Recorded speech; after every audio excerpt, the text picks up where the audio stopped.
Waking up, I found out I had crossed over to become a billionaire villain boss. But before I could even enjoy this immense wealth, the villain system completely burst my bubble, detecting the host's destiny. Because of protecting your useless, troublemaking son, you will be used as a stepping stone by the protagonist, and ultimately die a miserable death under an overpass. Hearing this, I glanced at the hospital bed where he was still screaming, my idiotic son yelling, "My dad is Chin Tien." I immediately backhanded him with 2 hard slaps, leaving everyone in the room stunned.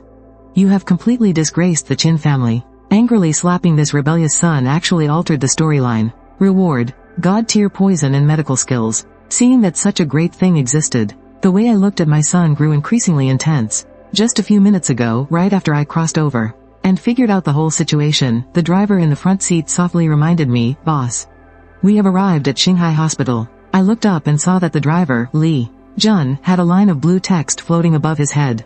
Loyalty, 90%. Oh wow, at least I finally have someone I can actually trust. According to the original storyline, this Li Jun actually died taking a bullet for him. Outside the car, 4 burly men in black suits stood in a row, looking absolutely intimidating. Passers-by kept turning their heads and whispering, "That is CEO Chin from the Chin Group. He looks even more imposing in person than on TV. I heard his son got beaten up and is in the hospital. He must be here to visit him right now." I kept a straight face and walked toward the VIP inpatient building amidst a bunch of envious and fearful gazes. The moment I reached the door to the hospital room, I heard someone screaming like a slaughtered pig inside. It freaking hurts. Believe it or not, I will have my dad fire your entire family.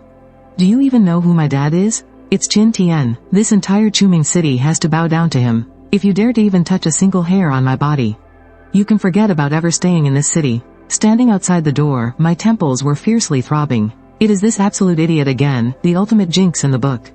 A complete menace who only knows how to ruin his own father. I violently pushed the door open and walked right in. The moment Chin Shiji saw me, his expression instantly changed, with tears and snot completely covering his face. "Dad, you have to avenge me. That hillbilly broke my legs. I am going to chop him to pieces and feed him to the dogs." Looking at this hopelessly pathetic face, and thinking about how I would lose absolutely everything and die a gruesome death in the future because of him, an intense rage flared up inside me. Then, under the completely stunned gazes of the doctors and bodyguards, I took a few quick steps forward, swung my arm with all my might, and delivered a solid slap right across Chin Shiji's face. "What the hell are you wailing about? You have completely disgraced the Chin family." I spoke in a freezing tone, my words hitting the ground like shattered ice. Chin Shiji covered his face, his eyes widened in sheer shock. "Dad, you hit me? Trash like you deserves to be hit." I immediately followed up with another fierce backhand slap. "Say one more word and I will personally break your other leg too." Ding! Angrily slapped the disgraceful son. Successfully deviated from the main storyline. Villain points increased by 300. First time breaking the established destiny. Rewarding beginner's gift pack, God-tier poison and medical skills. The system notifications frantically popped up one after another. Before I could even process it, a massive rush of information flooded directly into my brain. The God-tier poison and medical skills were ridiculously overpowered. It contained hundreds of lethal poison formulas, all of which were completely colorless, odorless, and utterly untraceable.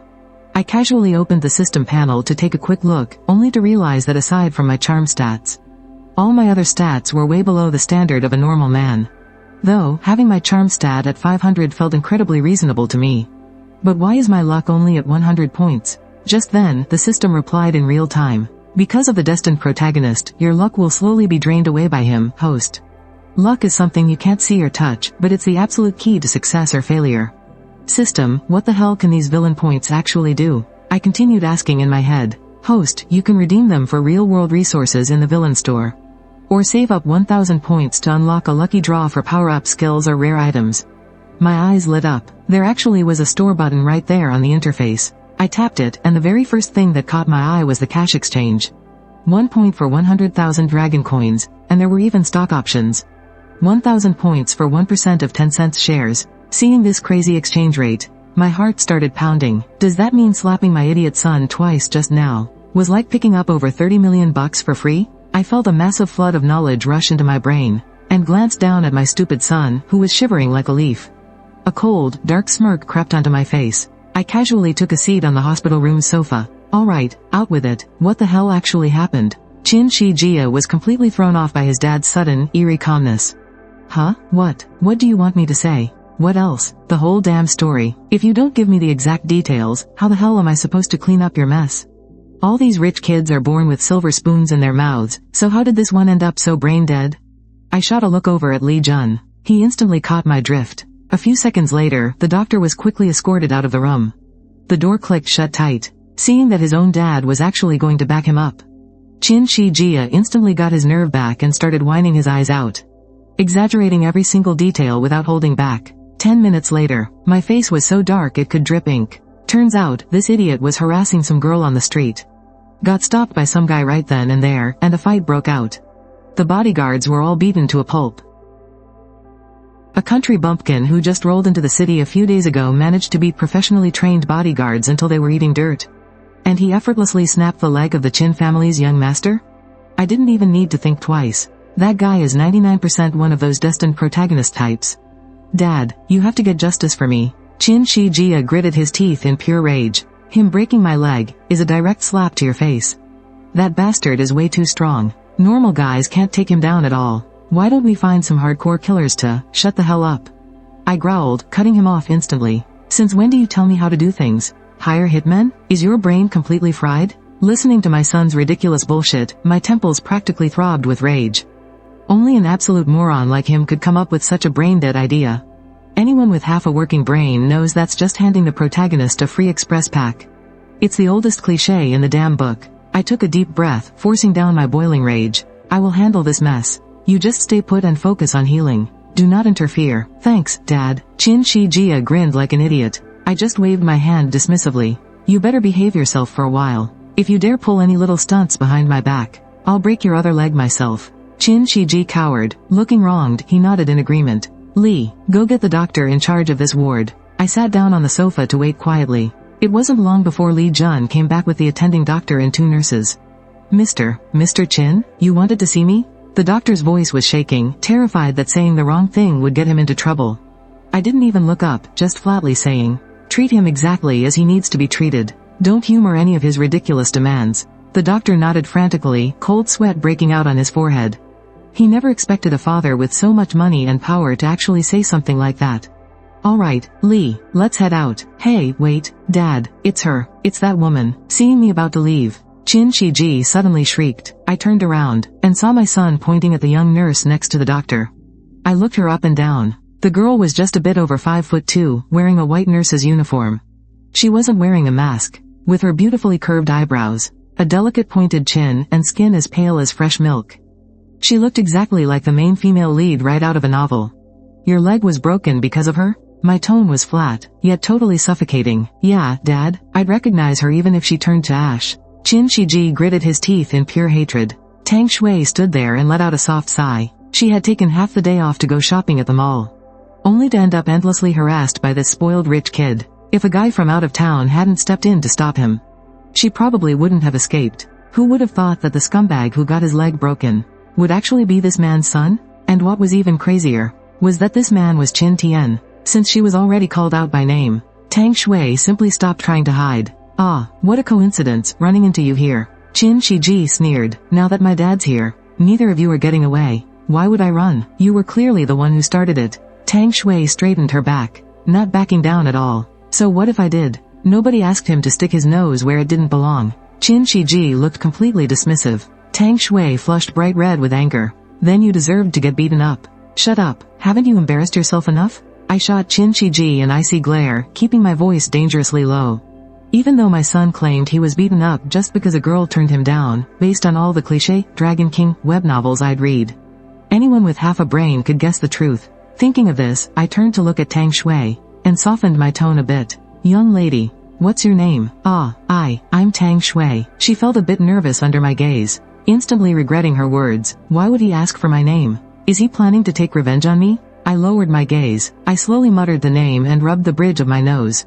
The name sounds decent enough. You can stop shaking. I'm a reasonable man. As for this whole mess today, I know exactly what happened. You didn't start this trouble, so I won't put the blame on you. Alright, old Lee, let's head out. With that, I clasped my hands behind my back and walked away.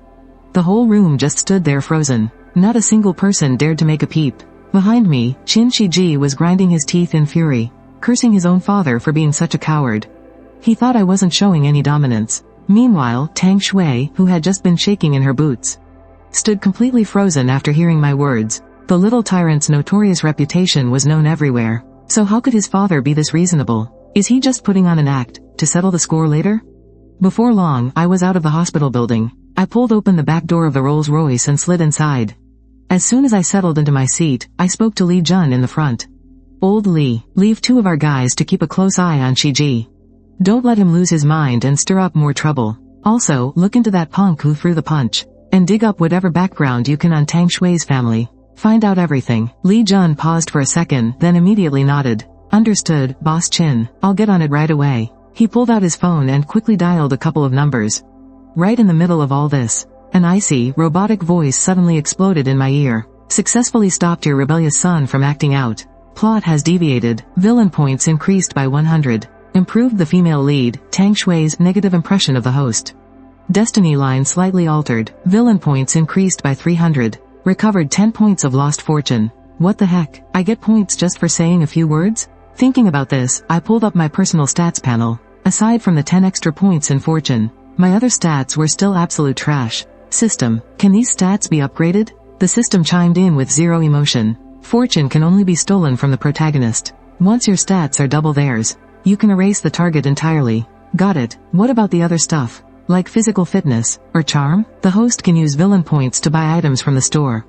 To upgrade yourself, my eyes instantly lit up. I immediately opened the store interface and scrolled through. 1,000-year spirit mushroom, 500 points. A foundation building pill, 1,000 points. These were all straight-up legendary items, but the prices were insane. I decided to hold off on buying anything for now. The main goal right now was to save up a full 1,000 points.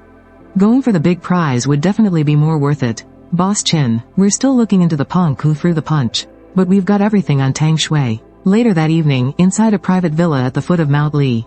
Li Jun respectfully handed me a file with both hands. I took it and skimmed through it quickly, amazed at how fast money could make things happen. Tang Shui was nothing but an intern doctor, with a super simple background. I only gave the order at noon, and 3 hours later, the entire report was in my hands.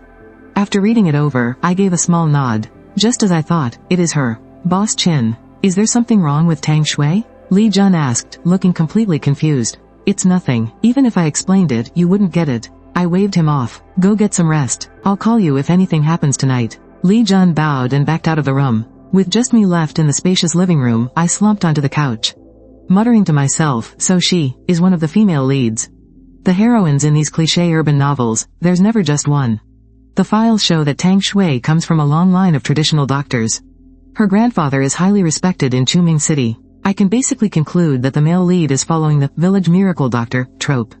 It's a classic cliché, popping out from the mountains, either to claim relatives or cancel an engagement, and conveniently saving a beauty to take home along the way. No wonder the system shoved this poison healing skill onto me. Turns out I'm supposed to throw down with a medical big shot. Interesting. A smirk crept up the corners of my mouth. Just making her change her opinion of me earned me 300 points. If I actually managed to win her over. Meanwhile, over at Shanghai Hospital, Tang Shui had just gotten off work, looking completely drained of energy.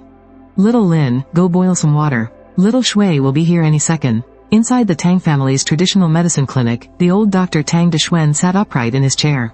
Tang Shui had barely parked her car when she heard her grandfather's unusually enthusiastic greeting from inside. Why is Grandpa being so polite today? Just who is visiting? Slowing her steps, Tang Shui sneaked into the house. The conversation inside reached her ears loud and clear. Please, don't trouble yourself. I'm in no rush. It was a young man's voice. His tone was casual, but somehow a bit familiar. Tang Shui's heart skipped a beat, and she rushed through the door in a few strides.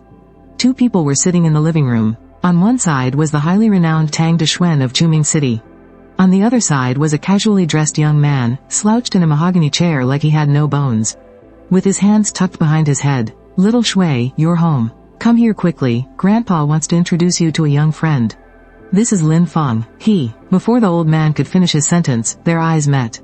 It's actually you. Hey there, little miss, we really are destined to meet, huh? Tang Shui's face was full of shock, while Lin Feng gave a cynical, playful smirk. Tang Deshuen looked back and forth between them, completely confused. Do you two already know each other? Tang Shui grabbed her bag tightly. Pulling her grandfather into the corner, she whispered, Grandpa. Why is he here? She hadn't listened to the introduction at all. Her eyes were glued to the young guy lounging recklessly on the chair. The old man scratched his head. Little Lin is the child of my mentor's old friend. He came down from the mountain for some business, so he's staying with us for a few days. Is something wrong? There is so much wrong with this. Without taking the time to explain the details, Tang Shui quickly recounted exactly what had happened that morning. What? Is this true? Tang Deshuan's beard trembled with anger. This kid actually crippled the young master of the Qin family? That's way too reckless. Grandpa, I saw it with my own eyes. It's true. If you don't believe me, ask him yourself. Tang Shui pointed toward the couch. The old man looked over at Lin Feng, trembling. The guy didn't even bat an eyelid, speaking in a slow and unhurried tone. No need to ask. I heard everything. That's right. Qin Shiji's legs were broken by me. Oh my god, what are we supposed to do now? Tang Deshuan's legs turned to jelly, and he nearly collapsed on the spot. Oh, Lin. The Qin family is not someone you want to mess with. I'm terrified I won't be able to protect you. How about, you leave Chuming for a while? Just lay low until things blow over. Run? Lin Feng let out a faint, arrogant chuckle. Elder Tang, you're worrying way too much. He's nothing but a useless rich kid who only knows how to drink and gamble. No matter how tough the Qin family thinks they are, they can't touch a single hair on my head. If they actually dare to show up here, I won't drag you down with me. His meaning couldn't have been any clearer. As far as he was concerned, the Qin family was absolutely nothing. The whole reason he came down the mountain this time was to find the fiancée he was betrothed to as a kid. How could he possibly let some trivial nonsense like this make him tuck his tail between his legs and run? Hearing this, Tang Shui's mind was a total mess. She still had no idea just how powerful Lin Feng really was. All she knew was that this whole nightmare started because of her. If the Qin family tracked them down and showed up at their door, the Tang family would absolutely be the first to pay the price. At exactly 7 o'clock that evening, I stood in the grand hall of the Lishan villa and couldn't help but let out a heavy sigh. Keeping watch over such a massive mansion all by myself felt exactly like guarding a graveyard. While I was lost in thought, my phone suddenly started ringing. Boss Qin, Li Jun's gruff voice echoed through the speaker. We found the guy who hurt the young master. Number 6 saw him at Tang Deshuan's clinic with his own 2 eyes. He was laughing and chatting with old man Tang. They look pretty tight. I see. My tone was completely flat. Do you want number 6 to gather a few more of the boys and just drag that punk right back here? Li Jun asked coldly. No, absolutely not. I immediately stopped him. That guy managed to take down my bodyguards. He's clearly no ordinary thug. Calling in more muscle won't do a damn thing. We absolutely cannot play into his hands. This guy is dangerous. No matter how many men you send, it's a waste. I want you to call the cops right now. Huh? Call the cops? Li Jun was completely dumbfounded, his jaw practically hitting the floor. That's right, call the cops. I said casually. We are upstanding, law-abiding citizens after all. My son's legs were violently broken. So what's wrong with reporting a crime? Even though his head was spinning with questions, Li Jun still hung up the phone and did as he was told. Meanwhile, Police Chief Zhang Zhen turned straight to stone the second he got the news.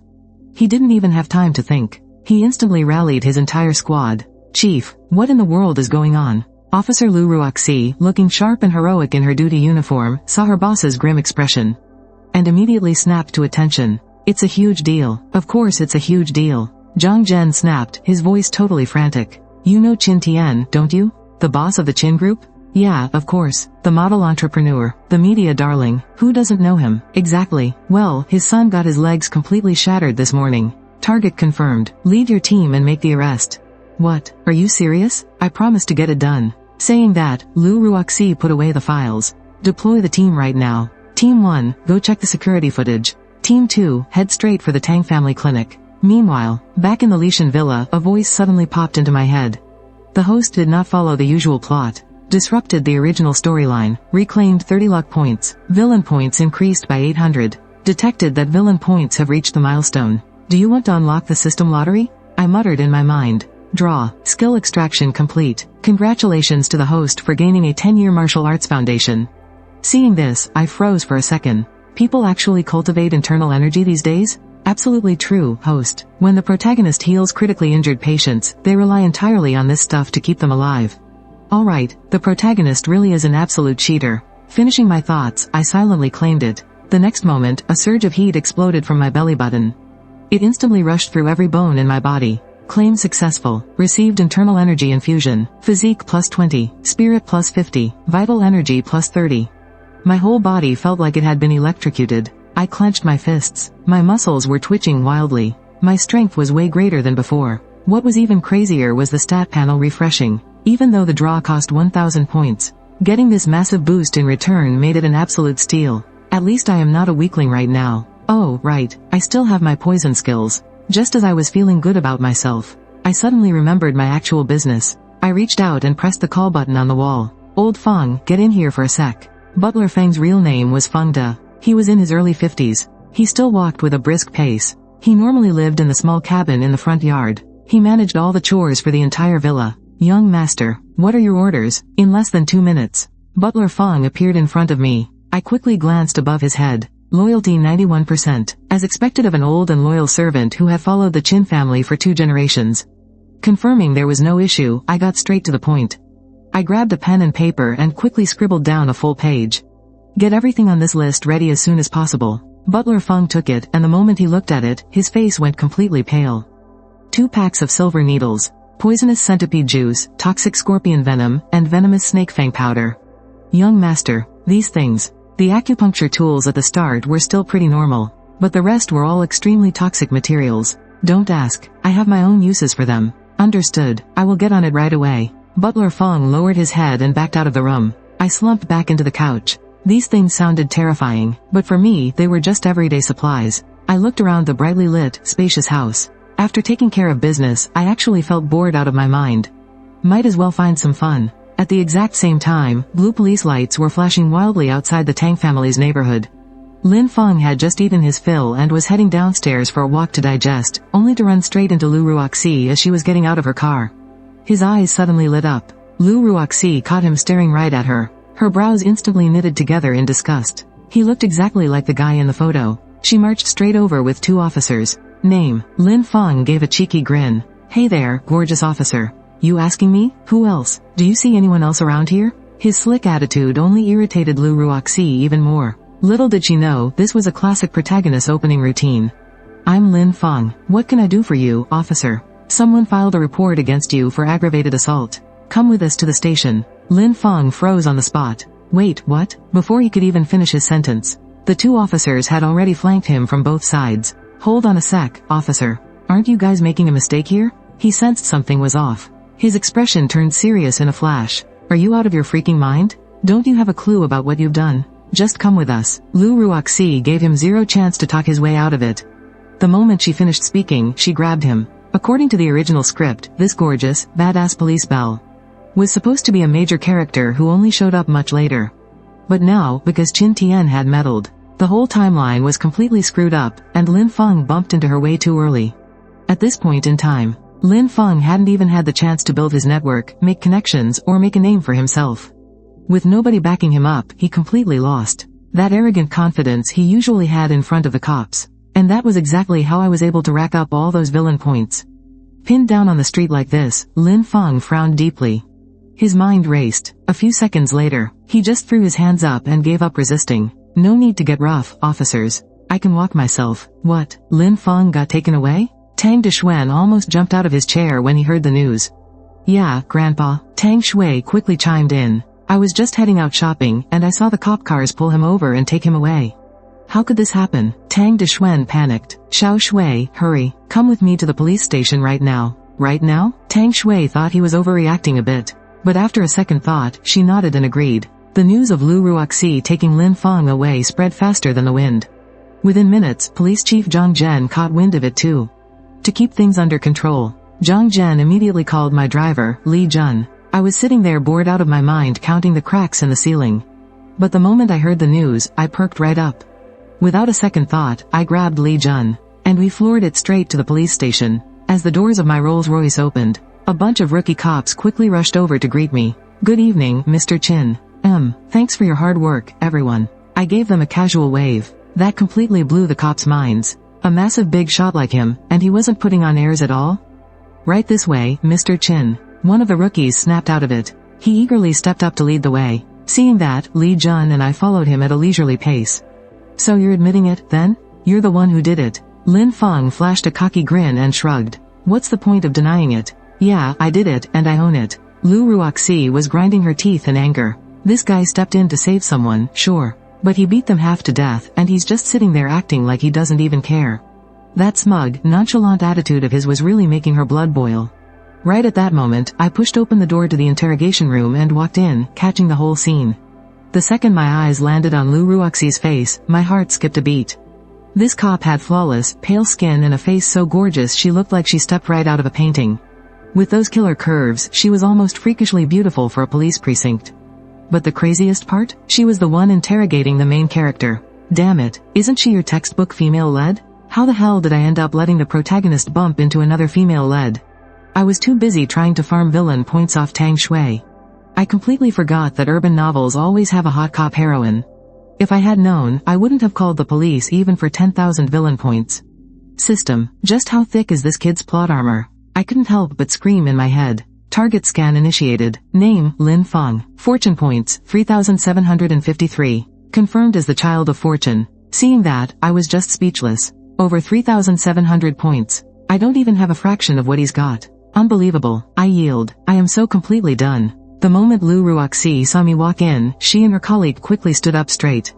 You must be Mr. Chin, right? That's me. I had zero interest in acknowledging Lin Feng. Instead, I turned right to Lu Ruoxi. Officer Lu, why am I here? You know exactly why, don't you? Understood. Lu Ruoxi replied softly. Mr. Chin, could we step out and chat somewhere else for a moment? Not a problem. Seeing me agree so easily, Lu Ruoxi let out a small sigh of relief.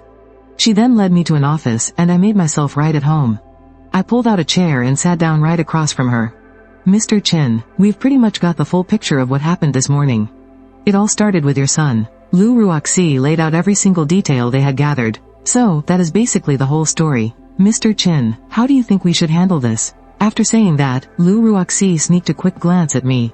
It was like she was trying to gauge my reaction. The room fell dead silent for a long moment. Then, I finally spoke up. Your findings line up pretty perfectly with what I already know. There's no need to walk on eggshells around me. Just process this strictly by the book. I am a law-abiding citizen. I only want justice to be served. Lu Ruoxi was clearly caught off guard by that. After all, the incident really wasn't that big of a deal. With my level of influence in Chuming City, burying something like this would be a total walk in the park. Thinking of that, she suggested, based on my experience, it's always best for both parties to sit down and talk it out first. If we can settle this privately, that would obviously save everyone a lot of trouble. Hearing that, a smirk crept up my face. I actually laughed out loud. Officer Lu, tell me, how exactly do you expect us to settle this out of court? Are you seriously asking me, a senior, to sit down calmly with some kid to haggle over settlement money? Lu Ruoxi froze for a second. It made perfect sense. His wealth could literally pile up into a mountain. Why would he ever care about the pathetic pennies Lin Feng could offer? Alright, don't stress over it. I stood straight up. I'll have my lawyer handle this. Seeing Lu Ruoxi at a loss for words, you just stood up to say goodbye. Having a guy like Lin Feng locked up for a few days, just thinking about it is amusing. We'll leave it at that for now. I have things to do, so I won't stay any longer. Sorry for the trouble today. I reached out my hand. My tone was incredibly polite. And no, it's nothing. It's the least we could do. Lu Ruoxi was a bit dazed. She shook it out of pure reflex. In that exact moment, I just felt that her hand was so cold and soft. How strange. Watching you actually leave the police station with your driver, Lu Ruoxi looked completely bewildered. Logically, since they knew Lin Feng was arrested, shouldn't their first move be to use their connections to apply pressure? Why on earth did he insist on coming to the police station in person? Meanwhile, in the interrogation room, Lin Feng was fully prepared to clash with you head-on, but when you arrived, you didn't even spare him a single glance. At that moment, Lin Feng almost choked on his own breath from the sheer anger. HMPH. One day, I'll make you Chin family bastards get on your knees and beg me. The one thing a man can't stand the most is being ignored. That completely ignited his ruthless side. Outside the station, you hadn't left yet. Right then, an inconspicuous Buick slowly pulled up nearby. Two people stepped out of the car, and you actually recognized one of them. Well, little lady. We really have a knack for running into each other, huh? To think we'd even meet at a police station. You weren't in a hurry to get into your car. Instead, you walked over with a smile. Mr. Chin. Hello. The moment Tang Shui saw it was you, her face instantly changed, and she even started stammering. What's wrong? You look like you've seen a ghost. You narrowed your eyes, your tone dripping with amusement. I am Tang Deshuen. It is an honor to meet you, Mr. Chin. While Tang Shui was left speechless, Tang Deshuen hurried forward, bowing with an apologetic smile. Tang Deshuen. I let out a light chuckle. I know you. You're that famous traditional medicine doctor here in Chuming City. I've heard your medical skills are quite something. Tang Dixuan quickly lowered his head. You flatter me too much. Your reputation has long preceded me. By the way, what brings you here, old gentleman? You were clearly asking even though you already knew the answer. But that made old man Tang's heart skip a beat. He absolutely didn't believe you were clueless about his connection to Lin Feng. In other words, you were testing his attitude. Old man Tang had been around the block his whole life and knew exactly how the world worked. He caught on immediately. He immediately spoke up. Mr. Chin, I am truly so sorry. I only heard late last night that young Lin had gotten into a dispute with your son. Young Lin just arrived in Chuming City and he doesn't know his way around yet. A moment of impulsiveness is unavoidable. I beg you to be the bigger person and let him off the hook just this once. Tang Dixuan really was a shrewd character. There were several hidden layers of meaning in his words. First, saying he only found out at night was his way of clearing himself from being an accomplice, proving he hadn't tipped anyone off beforehand. Besides, saying Lin Feng just arrived implies their relationship isn't that deep. Just an old acquaintance. He's clearly here to plead for mercy. Yet he acts so humble, like he's yielding, drawing a clear line without offending either side, hitting 3 birds with 1 stone. I just chuckled. Old Mr. Tang, I'm afraid I don't quite understand what you mean. I, Qin Tian, am just an honest businessman. My son got beaten up, and all I can do is call the police. You're asking me to let him off the hook? As a law-abiding citizen, what right do I have to interfere with official business? But don't you worry, whoever made the mistake will bear the consequences. My son started this whole mess, so I won't falsely accuse anyone. Nor will I take my anger out on bystanders. As for the dispute between my son and that Lin Feng, I trust the police will handle it fairly. Don't you agree? Tang Dixuan was left completely speechless by those words. Seeing this, I waved my hand and added, I have other business to attend to. Please excuse me. After saying that, you gave him a slight nod, turned around, and got into the back seat of the Rolls-Royce. Your movements were sharp and decisive, leaving absolutely no room for negotiation. But no one saw that right before the door closed. A cold sneer crept up the corners of your mouth. Trying to smooth things over and make this go away? Old man Tang is way too naive. I finally managed to get this guy locked up. There is no way I'm letting him out that easily. Old Li, give Deng Junchu a call. Tell him to handle this case. Find a way to send that kid behind bars. Understood, Boss Chin. Even though old Li was muttering in his heart, completely clueless as to why the boss insisted on going through official channels to handle this, the news quickly reached Deng Junchu. After hearing the whole story, he slapped his thigh and said Lin Feng was definitely going to do time for this. Sure, Qin Shiji was in the wrong for striking first, but Lin Feng's combo of attacks was way too ruthless. The guy just threw a single punch, and you immediately kick him flying several meters away. Beating down the bodyguards wasn't enough for you? You just had to walk up and brutally stomp and snap Qin Shiji's shin bone. That kind of overkill is clearly leaving him no way out. The evidence is right in front of us, and every single piece hits right where it hurts. If he still couldn't send him to prison with all this, then he might as well quit the profession. It was already 9 o'clock at night by the time you got home. Your butt hadn't even touched the sofa when the doorbell suddenly rang, followed by Butler Feng's voice drifting in.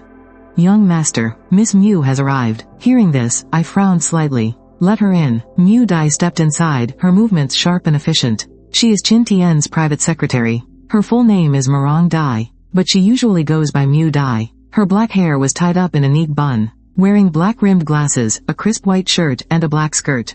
With sheer stockings and high heels, she walked with a commanding presence. Boss Chin. She stood firmly in the living room, her tone deeply respectful. I looked her up and down, and gave a faint hum. Have a seat. After the original owner's wife passed away, he did have quite a few female companions on the outside. But Mu Dai was never one of them. Was it because she wasn't beautiful enough? Not exactly. The main thing is, this woman can handle real pressure. The company simply can't function without her. No matter how arrogant Qin Tian was, he wouldn't risk it all just for a moment of pleasure and destroy such a crucial pillar of the company. Mr. Chin, let me go over tomorrow's schedule and our current tasks. I gave a slight nod. The executive meeting originally scheduled for today was postponed because of the young master's incident. It's been moved to 10 in the morning tomorrow. Also, President Su from the Su Group has invited you to dinner tomorrow evening at 5 at the Imperial Hotel to discuss the details of the partnership between the Qin and Su families. Here is the itinerary. Would you like to take a look? She said, handing over a document. Hearing this, I waved my hand, massaging my temples with a headache. No need. As long as you have it sorted out, we're good. Understood, Mr. Chin. I also have the project files for the West City real estate development here. She then followed up with a briefing on our progress over the past few days, finally taking her leave about an hour later. And with that, I finally wrapped up my first day living as a CEO since my transmigration. Early the next morning, I arrived at the company right on time, ready to clean up the massive mess I'd inherited. Meanwhile, Lin Feng had spent the entire night locked up at the police station. He had just caught wind that he might actually be looking at prison time. He was completely blindsided. First thing in the morning, Deng Junchu showed up and read him his 2 charges, excessive self-defense and intentional assault. Put them together, and he was looking at 2 to 3 years behind bars, minimum. Lin Feng's eyes turned ice cold, etching a deep, bloody grudge against the Qin family into his very core. But fury aside, he honestly couldn't think of a single way to break out of this dead end right now.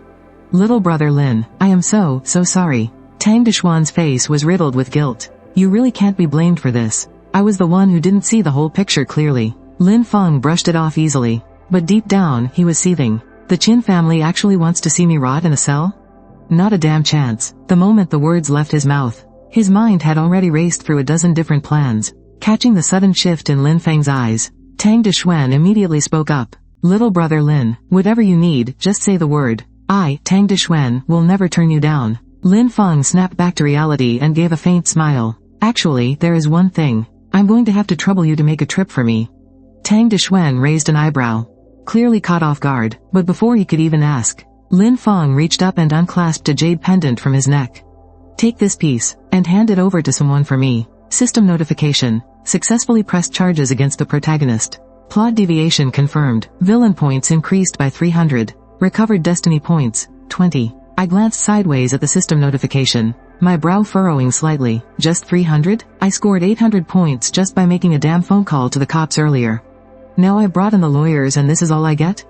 I shook my head, not bothering to dwell on it. It wasn't like I could control the system anyway. I just had to keep moving forward. Right at this moment, you were walking alongside the stunning secretary, Mu Dai, heading into the company. You kept a stern face as you strode forward, looking straight ahead. Mu Dai walked right beside you, clutching a portfolio, rapidly briefing you on the key issues to be handled at today's meeting. As she spoke, she couldn't help but steal covert glances at the man beside her. He had a tall, imposing posture, with a face that radiated both a ruthless edge and a deep, unshakable calm. He was completely different from any man she had ever met. In her eyes, he was the absolute perfect man. Too bad she came from an ordinary background, worlds apart from a top-tier billionaire like him. She could only bury those feelings deep in her heart. She wouldn't even dare dream about it. Yo, second brother, you finally made it. On the 88th floor of the Qin Corporation headquarters, the elevator doors slid open. A man in a suit stood by the conference room, his hair slicked back and shining.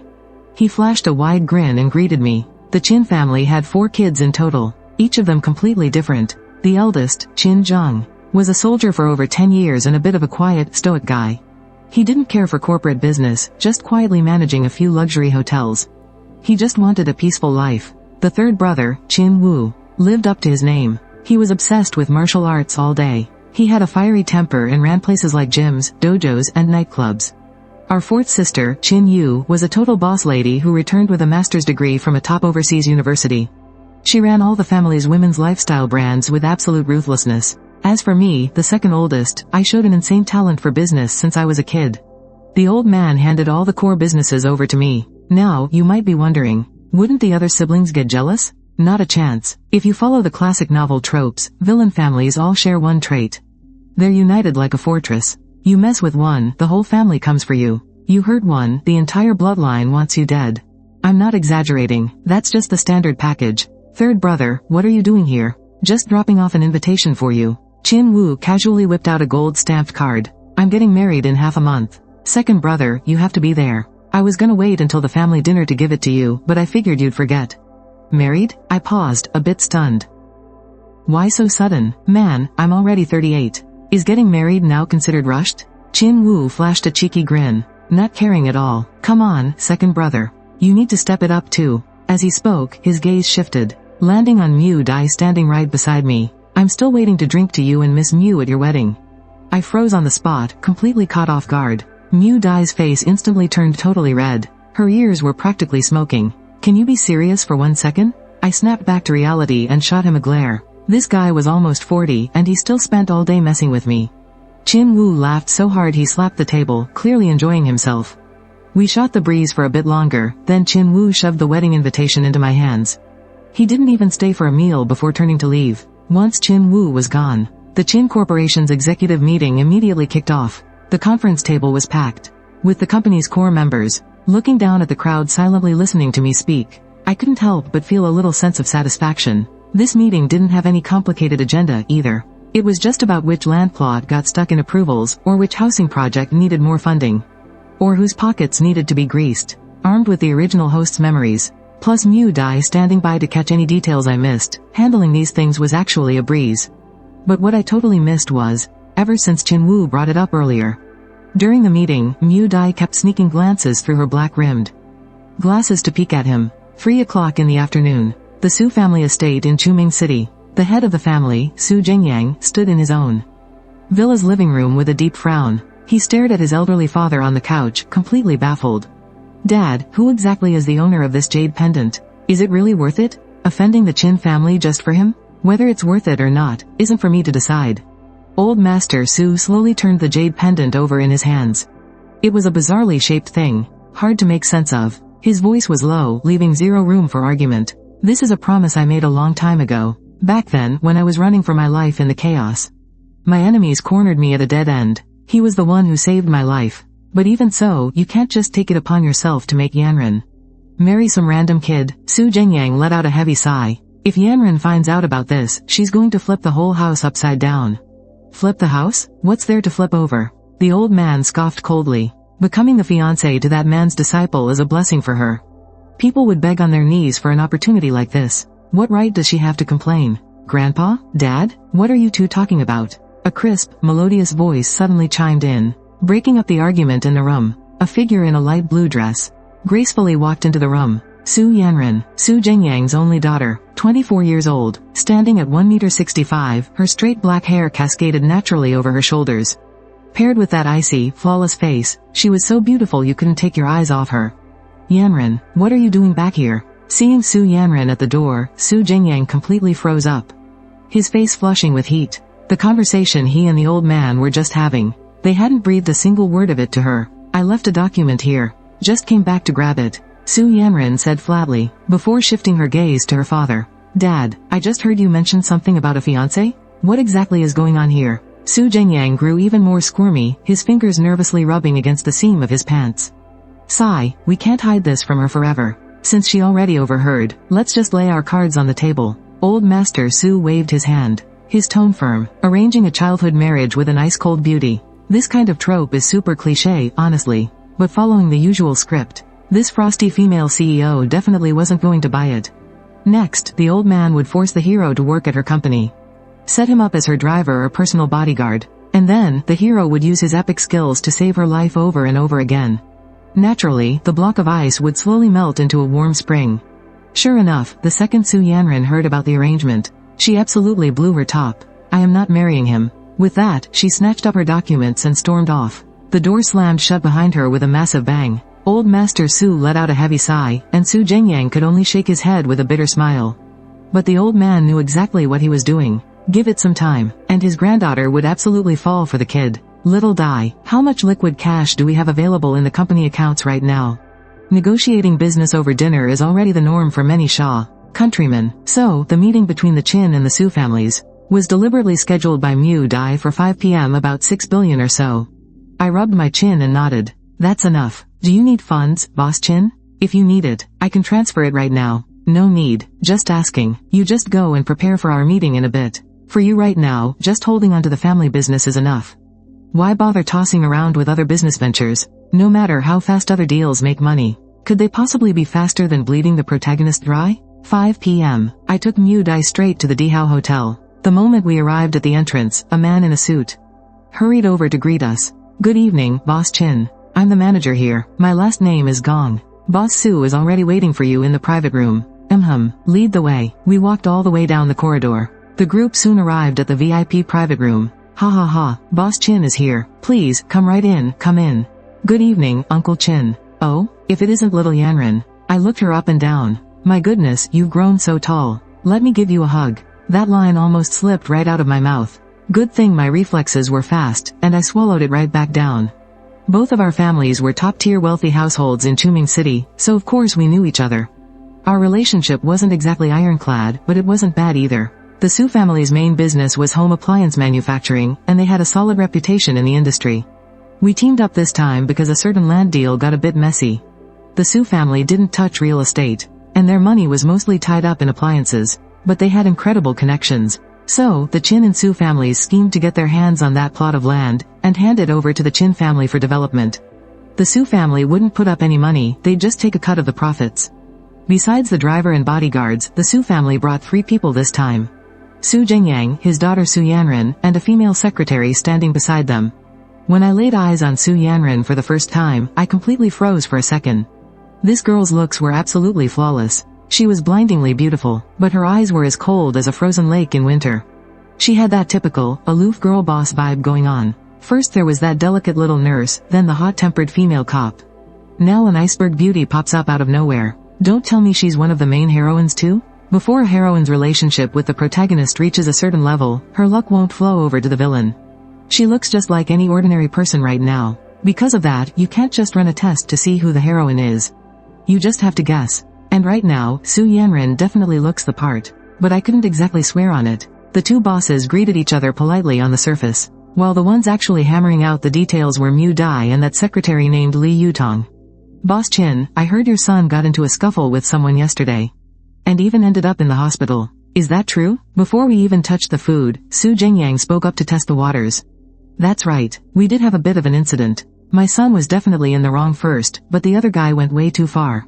He directly went for the vitals. There's no way I'm letting that slide. I've already called the cops. The guy is locked up at the station right now. Ding. The female lead, Su Yanran, has changed her opinion of the host. Villain points plus 100. Luck points plus 10. I raised an eyebrow, thinking to myself, what's going on here? I only said a few words, and her impression of me already changed? I subconsciously glanced over at Su Yanran, not expecting her to be looking right back at me. Our eyes met perfectly, but the weird thing was, Su Yanran actually blushed a little, as if realizing she was staring. She quickly spoke up to smooth things over. Uncle Chin, people used to say you were super overprotective of your son, letting him get away with anything. Seeing you today, those rumors are complete nonsense. Haha, you really know how to flatter me, young lady. I chuckled, but what you just said misses the mark a bit. Actually, those rumors aren't completely false. My expression turned serious. In my younger years, I was completely focused on building my business.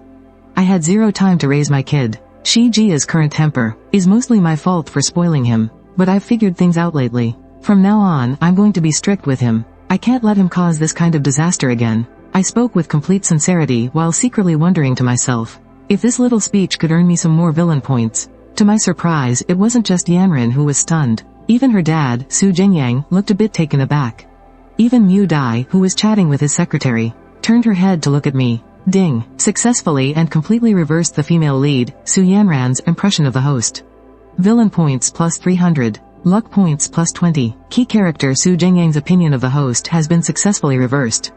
Villain points plus 200. Luck points plus 10. Villain points have reached the required amount. A prize draw is now available. Would you like to draw now? Holy crap, I actually triggered a draw. Wait a minute, Su Jingyang counts too? What's his role in all this? My heart skipped a beat. Seeing the words key character in the system, everything instantly clicked. I'm guessing anyone who was supposed to help Lin Feng in the original plot counts as a key character. For these types of people, as long as I can change their opinion of me, I can harvest resources from them. Thinking about this, I almost slammed my fist on the table. If I had known, I would have messed with Tang Deshuen a lot more. Ability draw successful. Max level combat skills. I had been dying to find a way to boost my own strength for a while now. So when I saw the combat skill reward, I didn't even blink. I confirmed it on the spot. The moment I received the max level combat skills, my brain was suddenly flooded with new knowledge. Right now, I'm leagues stronger than when I was just blindly hoarding inner energy. Boss Chin, have you reached some grand enlightenment recently or what? We haven't seen each other in a while, and your whole vibe has completely changed. Su Jingyang took the bottle from the waiter and personally poured me a glass of Romanée Conti. I simply raised my glass to accept it, not turning down the gesture in the slightest. We both took a slow sip, making light conversation over the wine. It wasn't until all the dishes were served that Su Jingyang finally put down his fork, his tone shifting. To be perfectly honest, Mr. Chin, besides discussing our partnership today, I also have a tiny favor to ask of you. As soon as he said that, I knew exactly what was coming. Just spit it out. I absolutely hate beating around the bush. Su Zhengyang was caught off guard for a second. Ahem. Well, since you're so straightforward, I won't sugarcoat it either. The truth is, that kid Lin Feng who got into a fight with your son yesterday has some ties to our Su family. Saying this, he sneaked a cautious peek at your expression. Seeing that you didn't have much of a reaction, he continued. Could you please do me a favor and let this slide? Just drop the charges, and save the kid from going to jail? Just as I suspected, he was here for Lin Feng. Even though the system's rewards had already hinted that Su Zhengyang was a key figure.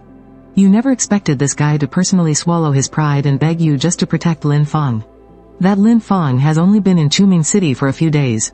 How did he latch onto the Su family's influence so fast? Classic protagonist luck. The guy finds a solid backer no matter where he goes. His luck is just absurdly good. If it were the old Qin Tian, he probably would have fallen right into this trap. You put on a show, pondering for a few seconds before speaking slowly. To be completely honest, Mr. Su, I had no idea that kid had such deep connections. To the point of involving your Su family. Actually, my son was the one who started the trouble yesterday. I figured I'd let him take a beating to teach him a lesson, but Lin Feng just went way too far. That's why I had no choice but to take legal action. Su Zhengyang was completely stunned. Then, what are you saying, Mr. Su, since you've already put it this way? It would be a slap in the face to you if I said no. Let's forget about any compensation. I'm not exactly short on cash anyway. Just have him come over and apologize to me in person, and we'll consider this whole thing water under the bridge. How does that sound, Mr. Su? Hearing this, Su Zhengyang was absolutely thrilled and immediately agreed to it. Based on what he knew about you from before, you would have either demanded an outrageous sum of money, or, fiercely protective of your son, flipped out on the spot and severed all ties. Either way, it would have sparked a bitter feud between the Su and Qin families. But who could have imagined that now, all it takes is a simple apology? Who wouldn't say yes to a sweet deal like that? However, Su Zhengyang didn't realize at all that this matter was nowhere near as simple as it seemed. Putting everything else aside, just getting Lin Feng to bow his head and apologize was an almost impossible mission. Have you ever seen a novel's protagonist apologize to the villain? If the main character was that much of a coward, the fans would be the first to riot. Overjoyed, Su Zhengyang immediately whipped out his phone to make a call. Hurry up and pick Lin Feng up from the police station. Just tell him the matter is settled. And you were just as swift and decisive. You turned around and called Li Jun right away, telling him to notify Deng Junchu to drop the investigation. Stand down. With just one word from you, Deng Junchu immediately called off his men and left. Back at the police station, Lu Ruoxi could finally breathe a sigh of relief. She had been worried sick that the Qin family wouldn't let this go, which would have been a massive, everyday headache for the officers on the case. Meanwhile, back at the entrance of the police station, Lin Feng strolled out of the main gates at a leisurely pace. Looking completely at ease, peeved. That jade pendant the old man gave me before I left is pretty damn useful after all. The Qin family, huh? It was nothing special. I'm out of here. Mr. Su is waiting at the Imperial Hotel, the driver reminded him with a cold face. I'm coming. Lin Feng replied with a cheeky grin. Before leaving, he glanced back at the police station gates, feeling a little disappointed. He didn't get to show off in front of Lu Ruoxi, but that didn't matter right now. Hurrying to meet his fiancée was the real priority. Half an hour later, at the Imperial Hotel, the rest of you had already finished eating and drinking, and were just chilling in the AC and shooting the breeze. Led by the driver, Lin Feng pushed the door open and walked into the room. As soon as he stepped inside, his eyes quickly swept across the room. Every single one of the gorgeous women was there. But the moment his gaze landed on Su Yanran, he knew exactly who she was. He honestly couldn't believe it. A woman this stunning was actually his fiancée. Damn, look at that face. She's definitely on par with Marang Dai sitting next to Qin Tian. Coming down the mountain this time was totally worth it. So, you're Lin Feng? Seeing him walk in, Su Zhengyang immediately put on his stern, elder statesman act. Lin Feng dipped his head slightly, putting on a respectful attitude. It's an honor to meet you, Uncle Su. Seeing that the kid knew who was who, and had some manners, Su Zhengyang nodded in satisfaction. He pointed to an empty chair next to him. Take a seat. Lin Feng didn't hold back, just plopping himself right down. Before we get into anything else, let me introduce you. This is Mr. Qin. You two should have met already. Oh, we've met. We've definitely met. Lin Feng's lips curled into a sarcastic smirk. If his blind as a bat son hadn't messed with me, would I have ended up locked in the police station? The moment those words left his mouth, everyone in the room, except for you, had their faces drop, including Su Yanran and Marang Dai. Was this guy completely brain dead? Calling Qin Tian's son trash right to the faces of two top dogs? That wasn't just a slap in the face to Qin Tian, it was a massive disrespect to Su Jingyang too. Su Jingyang shot you a nervous glance. Seeing that you hadn't lost your temper yet, he hurriedly put on a stern face to do damage control. Lin Feng, do you have any idea what kind of nonsense you're spewing? Lin Feng sensed the shift in the room's energy, but he totally doubled down. Uncle Su, of course I know what I'm saying. His son was acting like a total creep in public. He even tried to lay a hand on me. Thinks he can just bully people because he's got bodyguards. If I wasn't quick on my feet, I'd be laying in a hospital bed right now. Before you even had the chance to say a word, Su Jingyang slammed his hand on the table and stood up. You are absolutely out of control. Mr. Qin's son is not someone you get to point your fingers at. Now, you march over there and apologize to Mr. Qin right this second. Otherwise I, Su Jingyang, will cut all ties with you right here and now. And things are going to get incredibly ugly. Seeing Lin Feng's arrogant, know-it-all attitude, Su Yanran frowned and her heart completely sank. She couldn't help but steal a glance at you. Compared to a reckless hothead like Lin Feng, Uncle Qin sitting there in silence just felt so much more grounded and reliable. Now that was a man who knew how to command a room. Meanwhile, Lin Feng just shot Qin Tian a look of pure disgust. Sorry, Uncle Su, I'll owe you one for this, but asking me to bow my head and apologize? No can do. His words were hard as a rock, leaving absolutely no room for negotiation. You little bastard. You're completely out of control. I never should have begged Mr. Qin to let you off the hook. Su Jingyang was so furious his voice was shaking, he was even swearing now. Lin Feng frowned at that. Uncle Su, you never should have stooped so low as to beg him. With my skills, helping you swallow the Qin family whole would be a piece of cake. Before Su Jingyang could even respond, his head spun and he collapsed straight backward. Dad, what's wrong? Su Yanran, who was standing closest, was the first to react. You, who had been watching the drama unfold, were caught off guard too. Without overthinking it, you quickly stepped up to help support him. Meanwhile, seeing Su Jingyang collapse, Lin Feng didn't panic at all. Instead, a gleam of excitement flashed in his eyes. Here's my chance. As long as I cure him, all my past troubles will be wiped completely clean. The protagonist's luck was just freakish like that. The more desperate the situation, the better his chances of making a comeback. Just as the bodyguards reached out to carry the old man to the hospital, Lin Feng suddenly spoke up. Wait a minute, let me take a look first. Hearing this, Su Yanran turned her head, and when she saw it was him, her tone was as cold as ice. Bodyguards, drag him out of here. I never want to see his face again. Two bodyguards moved on command, closing in on Lin Feng from both sides. Seeing things go south, Lin Feng hurriedly shouted, I'm a doctor. Uncle Su is having a sudden medical emergency. If I don't treat him right now, he'll be dead by the time he reaches the hospital. As soon as those words left Lin Feng's mouth, Su Yanran froze in panic. Even though her dad passing out was largely Lin Feng's fault, and she was absolutely sick of the guy, he kind of had a point. The nearest hospital was at least 15 minutes away. If they hit traffic, they might not even make it in half an hour. Seeing how completely confident Lin Feng sounded, it didn't seem like he was lying. Su Yanran's resolve began to waver. Just as she was about to nod and agree, a calm, deep voice suddenly rang out beside her. Yanran, my dear, don't listen to a word he says. Su Yanran's head snapped up, only to see you ordering the bodyguards to lay Su Jingyang flat, with one of your hands checking his pulse. Without even batting an eye, you said, your father is in this state because that kid pissed him off. And you actually want to let him treat him? Besides, look at him, barely in his early 20s. What kind of doctor could he possibly be? Su Yanran instantly snapped back to reality. But, Uncle Qin, we can't just sit here and do nothing. Hearing this, you simply waved your free hand, keeping your fingers pressed to Su Jingyang's wrist. Relax, I've got this. With that, you leaned in to check his breathing, then immediately began unbuttoning Su Jingyang's shirt. Lin Feng was absolutely furious and roared out loud. Qin Tian, you're just using this to get revenge. If you delay his treatment, his blood will be on your hands. This was his only chance to turn things around, and now, that chance was being ruthlessly crushed. How could he not be panicking? Shut up, you snapped in a low voice, having absolutely zero time to deal with him. After confirming his heartbeat was faint, you quickly laid him flat on the ground. You started chest compressions. The sight of this left everyone absolutely dumbfounded. The high and mighty Mr. Qin actually knew first aid. Meanwhile, Lin Feng, who was gritting his teeth and getting ready to curse some more, froze the moment he saw your movements. Your technique was completely flawless. The rhythm, the pressure, the hand placement, you couldn't find a single fault. Even if he had done it himself, it would only be this good.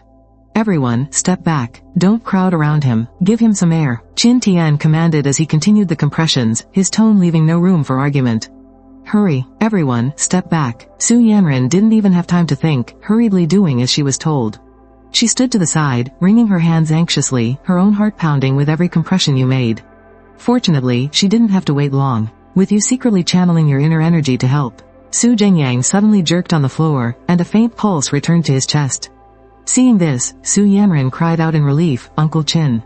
My dad's heartbeat is back." Qin Tian nodded, gave a few more compressions, then finally stopped and stood up. Your father already had an underlying heart condition. He got too worked up just now and couldn't catch his breath.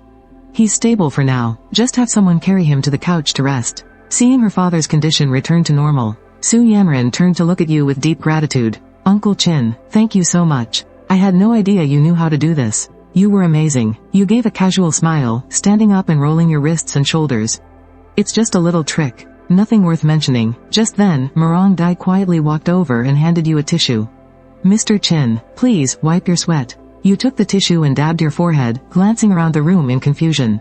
Where did that brat Lin Feng run off to? Right then, the system's voice chimed in again. Congratulations, host. You rescued a key character before the protagonist could. Villain points increased by 1,500. You've also snatched back 500 luck points. Villain points milestone reached. System ability draw unlocked. Would you like to use it now? There was no point in saving a draw, so you immediately chose to roll it. Draw successful. Please choose one of the following two options. Option 1. God tier piano skills, absolute mastery. Option 2. Peak dancing skills, flawless sense of rhythm. To be honest, both of the skills offered this time were completely useless. Playing the piano? Dancing? What a joke. You'd never need them. So, you casually picked the piano since it seemed slightly more impressive. Might as well use it to show off later. Dad, wake up, Dad. After about a minute, Su Zhengyang, who had been clumsily hauled onto the couch by the bodyguards, slowly opened his eyes. Having just woken up, his head was still a bit foggy. What just happened to me? Dad, you suddenly passed out. Uncle Qin is the one who saved you. Su Yanran hurriedly explained, as his memories slowly pieced themselves back together. The look in Su Zhengyang's eyes as he stared at you grew increasingly shocked. In the end, they still took him to the hospital just to be safe. Even though he had caught his breath, with a status like his, a trip to the hospital for a checkup was the only way to feel at ease. His daughter, Su Yanran, naturally had to tag along. Before leaving, she specifically found you to apologize in a low voice. After all, they were the ones who begged you to let Lin Feng go. But little did she know, you were already thrilled. That whole scene just now? Not only did you rake in a massive amount of villain points and luck points, but Su Zhengyang also made a decision on the spot. He gave up 10% of the profits in the joint project as a thank you gift. Don't underestimate this 10%. With the resources both families could mobilize, the net profit of this deal alone would easily top 5 billion. 10% means at least 500 million. The only thing that left a bad taste in your mouth was that brat Lin Feng disappeared. You were planning to use the Su family to teach him a lesson. But the plan fell through, leaving you feeling pretty annoyed. Still, you understood that to deal with a child of destiny like him, you had to take your time. On the other side, Lin Feng had indeed run away. Once he saw the huge mess he made, and witnessed your textbook perfect, absolutely flawless CPR, he instantly realized things were going south. But after running out, the more he thought about it, the more something felt off. The events of the past 2 days flashed back and forth in his mind. He just felt like something went wrong somewhere. Especially you. You didn't play by the rules at all. Now that the path with the Su family was completely cut off, the Tang family probably wouldn't be much better. Right now, he had to change his name and completely vanish from the Qin family's radar. Only then would he have a chance to turn the tables. Once he made up his mind, Lin Feng already knew his next move. Hey, kid, hand over your cash. Just as he was thinking, 2 blonde punks suddenly appeared, blocking his way. Each was holding a gleaming dagger. You could tell at a glance they were up to no good. Perfect timing, you walked right into this. The next second, wave after wave of agonizing screams echoed from the alley. Meanwhile, inside the Rolls-Royce, Marong Dai secretly glanced at her boss, Qin Tian, who had his eyes closed. Those little feelings in her heart grew stronger and stronger. Her eyes were truly opened. Other rich guys were either counting money, playing golf, or socializing every day. But her boss actually knew such textbook first aid. And when he was doing CPR on Su Zhengyang earlier, that look of pure concentration on his face, it almost made her heart stop. Old Lee, put on some music. Let's relax a bit. You spoke up suddenly, startling Marong Dai so much she instantly looked away. She pretended to look out the window. The music started playing. You closed your eyes again. Right now, your brain was working in overdrive. From Su Zhengyang's reaction just now, you could guess that Lin Feng had nothing to do with him. The one who really made the connection was the Su family's old man, Su Guofu. In other words, as long as the old man was still protecting Lin Feng. This kid is going to be a bit of a headache. You muttered under your breath. Lin Feng had now hidden himself directly in the shadows. Now it became a situation where he was in the dark, and you were out in the open. This situation wouldn't do at all. Thinking of this, you opened your eyes and spoke again. Old Li, after we get back, arrange a few guys. Find out exactly where Lin Feng is for me. Remember, don't get too close, and absolutely do not attack him. Report back the second you have news. After saying that, you didn't forget to frown and add, Old Li, what kind of song is this? Change it, put on something else. Who knows if it was because you had just acquired top-tier piano skills that your ears had suddenly become so picky. Li Jun looked completely bewildered. Boss, you asked me to change the song, but there are only 2 or 3 tracks saved in the car. You normally don't listen to music anyway, so I just picked one at random. Seeing this, Murong Dai chimed in curiously, Boss Chin, are you in the mood for some music? It's not that I absolutely have to. It's just that it's too damn quiet on the road. Murong Dai immediately caught on. How about I look something up on my phone and connect to the Bluetooth? That way, you can listen to whatever you want. Qin Tian's eyes lit up. Suddenly thinking of something, he replied, alright. Then put on 1000 Sad Reasons. Otherwise, it's just annoying sitting in silence the whole way. It was an old song from way back, but that was exactly your jam. Murong Dai was totally confused. The title sounded completely made up to her. After searching for ages, she just couldn't find the one you were talking about. Boss Chin, I couldn't find it. You didn't remember the name wrong, did you? Hearing this, your brow twitched. Vaguely sensing that something was off, you said, then search up Jackie Chung. Jackie Chung? Is he a singer? Although Murong Dai was puzzled, she still did as she was told. But unfortunately, still nothing came up. Qin Tian's expression darkened slightly. Snatching the pink phone Murong Dai handed over, you started typing furiously yourself. You punched in the names of all the 4 heavenly kings from your past life. Finally, you slowly leaned back into your seat. Letting out a heavy sigh, now you completely understood. It turned out that you had actually been reborn into a parallel universe. Although the general outline was pretty much the same as your previous life. A ton of famous stars and actors just straight up didn't exist here. You waved your hand and muttered wearily. Forget it, I'm not listening anymore. It's just depressing. You can't even find the 4 heavenly kings or Jay Cho. Then what the hell is there to listen to? Without all those classic songs I used to listen to and hum along with back in the day. You felt completely suffocated inside. But the only person losing his mind even more than you right now was old Master Su. Having just heard that his own son was actually so infuriated by Lin Feng that he passed out on the spot. Old Master Su immediately had his driver get the car ready and rushed straight to the hospital. The second he walked through the door, he started demanding the whole story. He didn't mince his words at all. Did you really bring up that condition with Qin Tian? In his hospital bed, Su Zhengyang sounded completely defeated. We were actually having a really good talk. Qin Tian agreed without a second thought. But who could have guessed that kid, Lin Feng, would just suddenly pop out of nowhere and start cussing out Qin Tian's kid right to his face? Tell me, as an elder, could I just stand there and pretend nothing happened? And well, here we are. He let out a long, heavy sigh of sheer frustration, his fists clenching and unclenching. He was terrified of pissing himself off again just talking about it. After hearing all this, old Master Su's eyes lit up slightly. He seemed to realize something as he muttered, hearing you say that. This Lin Feng kid really does act a bit like his master did back in his youth. Hearing this, Su Zhengyang's eyes practically popped out of his head. Dad, did someone brainwash you or something? Are you losing your mind? People with real skills usually have quirky tempers. It's completely normal. The old man kept talking to himself in a calm, steady tone. The fact that he's willing to stick his neck out for a complete stranger shows he's got a really good heart. And the fact that he dared to lecture Qin Tian's son right under his nose shows he's got some real backbone. Only a guy like that is truly worthy of Yanren. Dad, snap out of it. Su Zhengyang snapped back to reality, his face full of disbelief. He felt like he shouldn't be the one lying on this hospital bed right now. It definitely should have been this crazy old man instead. If you had heard what that geezer just said, you'd probably just shrug it off and mutter to yourself that it's totally normal. After all, how could a mere mortal ever fight against the absolute cheat code of protagonist luck? The next day, you got to the company bright and early, casually spinning a pen while sitting at your desk. Your mind was already wandering a million miles away, still wondering how the hell you even ended up transmigrating into this world. The worst part was having to spend every waking moment figuring out how to stop the main character from stealing the spotlight. It totally ruined any chance to actually enjoy this life. Just thinking about it pissed you off. You immediately pulled out your phone and called Li Jun. Have you still not found Lin Feng? You clearly remembered right now that Lin Feng's luck points were sitting right around 3,200.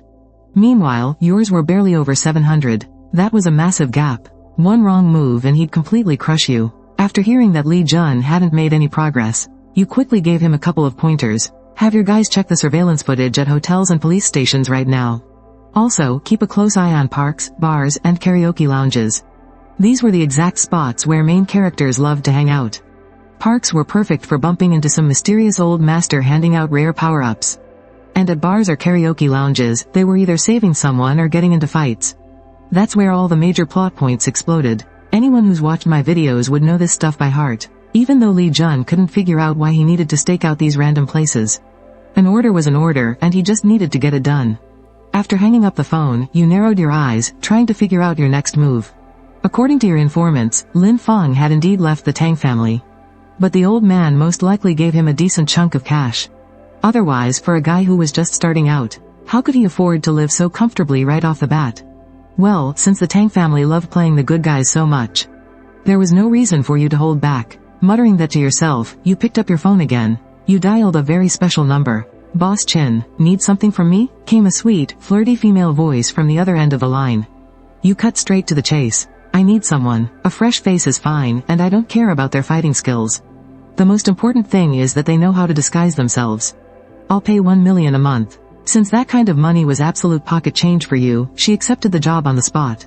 The very second that 1 million hit the bank, before the owner of that offshore account could even process it, the Tang family's tragic fate was permanently sealed. Fast forward to 6 o'clock in the evening. Inside that massive villa over at Mount Li. Young master, the items you requested have been delivered. Butler Feng kept his head bowed, his tone incredibly respectful. Standing right behind him were 2 maids, each pushing a small cart that was packed absolutely to the brim.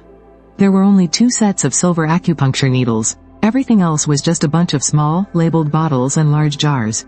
All totally brightly colored. It looked like a whole pharmacy had been moved right into the room.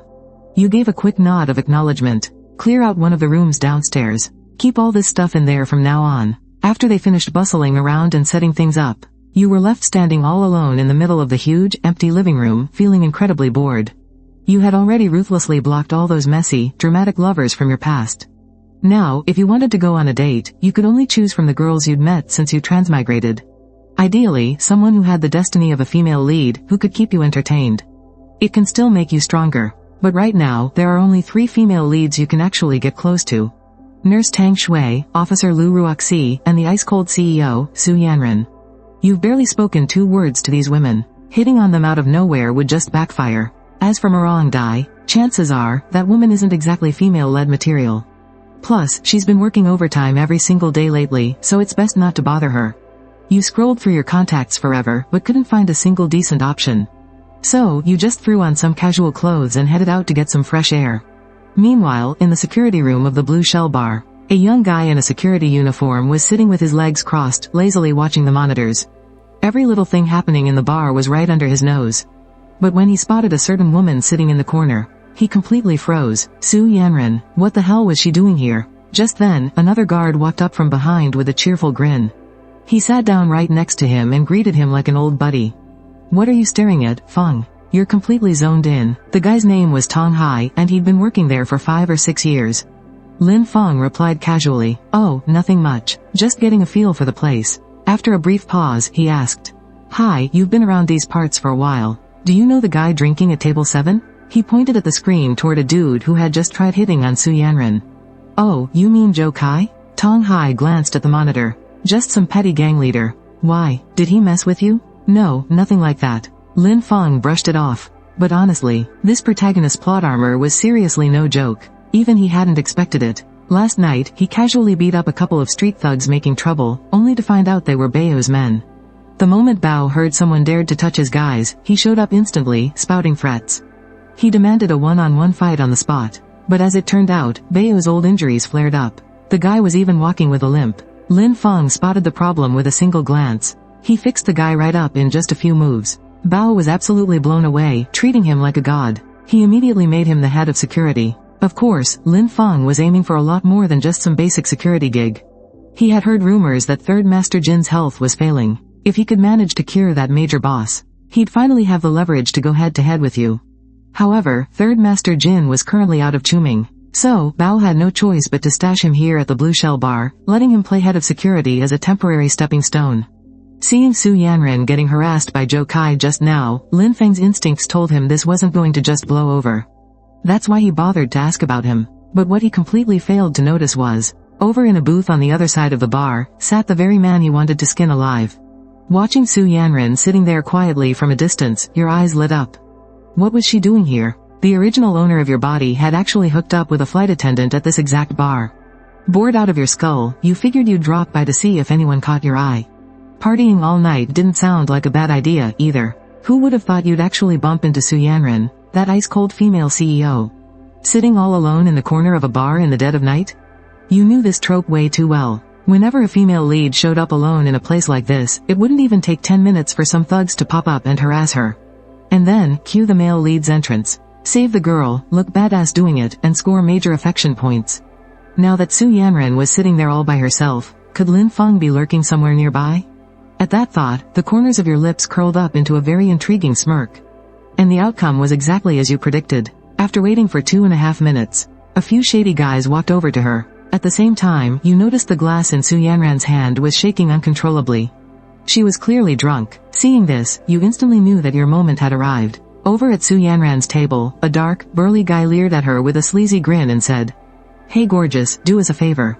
And have a drink with us boys. Get lost." Even though Su Yanren's head was spinning, her fiery temper remained exactly the same. The burly guy wasn't annoyed at all. Instead, he just laughed. "I like feisty ones." Saying that, he winked at his buddy next to him. The blonde guy next to him instantly caught on, picking up a cocktail and shoving it right in front of Su Yanren.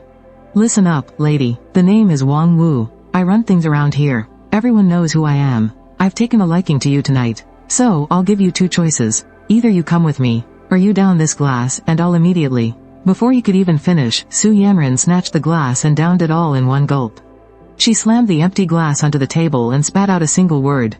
Scram. That fierce attitude actually caught Wang Wu off guard for a second. Haha, didn't expect you to be so straightforward. Wang Wu's tone suddenly changed. But I wasn't finished talking. What I actually meant to say was, if you drink that, you're coming with me anyway. After saying that, he crept closer with a wicked grin. Since you're so cooperative, let's go. I'll make sure to be real gentle with you later. With that, he reached his hand out to grab Su Yanren's shoulder.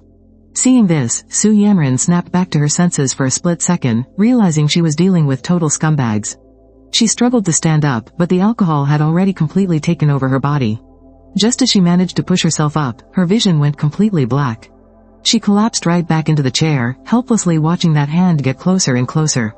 Her body just wouldn't move. It's over. Her heart sank, but just as the hand was less than 4 inches away, it suddenly froze. Right after, a calm, chilling voice echoed through the air. "A piece of trash like you doesn't deserve to touch her. What the hell? Where did you come from? How dare you get in my way?" Wang Wu yanked his arm. He cursed and was about to throw a punch, but halfway through his sentence, his wrist was suddenly locked in a vice-like grip. He froze completely in his tracks. It felt as if the veins in his wrist were being brutally crushed. The agonizing pain made him almost jump out of his skin. You stared coldly at Wang Wu, a dark, unsettling smirk creeping across your face. "If you ever want to have kids, I highly suggest you get the hell out of my sight right now." Hearing that, Wang Wu finally managed to yank his wrist free. "Fine, you win this time. The chick is all yours tonight. Don't let me catch you around here again." Dropping that threat, he scurried away without even looking back. Su Yanren sat there stunned for a long moment before finally realizing what happened. Her voice was trembling. Uncle Chin? Silly girl, what on earth are you doing here in the middle of the night? And drinking like this?" You frowned down at her, your voice carrying a hint of scolding. Also a bit helpless, and the scene right now, even Su Yanren herself found it ridiculous. Logically speaking, she wasn't usually someone who lost control. She had no idea what came over her today. But no matter what she was thinking, you didn't care to know right now. Because the system's voice chimed in your head once again. "Congratulations, host, for stepping in first to rescue Su Yanren. Villain points increased by 500. Recovered luck points, 100. Acquired max level hidden weapon mastery. Now, that's a sweet skill. With this, even if I have to face the protagonist head on someday, I won't be left swinging at shadows." Then, you glanced at your luck points, which had risen to 800, and couldn't help but sigh. Things are really looking up. Meanwhile, Su Yanren kept her head down, trying to explain but completely at a loss for words. One look, and you could tell something was weighing on her. You didn't push her, you simply waved your hand and offered to take her home. Hearing this, Su Yanran tried to stand up on her own, but ultimately slumped back into her chair. Seeing this, you let out an amused sigh. I'd better help you up. Growing up, Su Yanran had never been this physically close to a man. But considering you were her elder, it should be fine, right? Then, thank you, Uncle Chin. Why so polite with your uncle? Let's go. With that, you boldly threw Su Yanran's arm over your shoulder and wrapped your other arm around her slender waist. Ding. First close contact with the female lead, Su Yanran, achieved. Villain points credited, 300. Recovered 100 luck points. Hearing this sweet notification, the corners of your mouth curled up slightly. You were extremely satisfied. Su Yanran's waist was perfectly slim, soft yet incredibly firm. It felt absolutely amazing, just as the two of you stepped out of the bar. Before you could even turn the corner, your brows furrowed. You saw over 20 young thugs, fully armed with steel pipes and baseball bats, menacingly blocking your path. Following right behind you were Li Jun and his 2 men in plainclothes, assigned to protect you. Seeing the situation, they immediately surrounded you to keep you safe. Mr. Chin, hurry up and leave, don't worry about us. Even though they were highly skilled fighters, the enemy simply had too many numbers. And they were all carrying weapons. Fighting them head-on would be a huge disadvantage. Retreat was definitely the best option. You looked down at the woman in your arms, and simply swept Su Yanran up into your arms. Even though my combat skills are maxed out, fighting street trash myself is just way beneath me. Oh, you even brought bodyguards, huh? Wang Wu stared at the outfits of Li Jun and his men, letting out a cold sneer.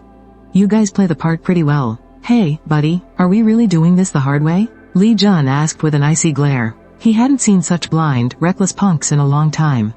Who the fuck is your buddy? Wang Wu snapped, raising his hand and waving it forward. Boys, get him, cripple the guys, but don't touch the girl. With those words, the thugs howled like animals, and charged forward, swinging their iron pipes. Li Jun and his 2 men reacted in a flash. Their tactical batons snapped open with a sharp crack. 1 man guard the rear. One of them provides cover, while Li Jun personally leads the way, escorting you as you fall back.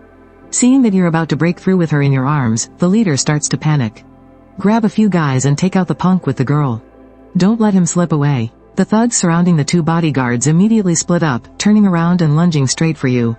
Li Jun's heart skips a beat. These pieces of trash actually know how to target the VIP. He fiercely lunges forward to push back an opponent, trying to turn around and save you. But just as he lands a kick, 2 more guys step up to take his place. So, all he can do is scream out, watch out. But who would have thought, in the very next second, a heavy thud echoes out. A thug swinging a steel pipe goes flying backward. Holy crap, what the hell just happened? Before anyone can even process it. Bam, another loud smash. The second guy who rushed up is also sent flying through the air. With textbook perfect form, looking straight out of an action movie. The entire scene falls dead silent. Li Jun takes the chance to glance back, and his brain completely short-circuits.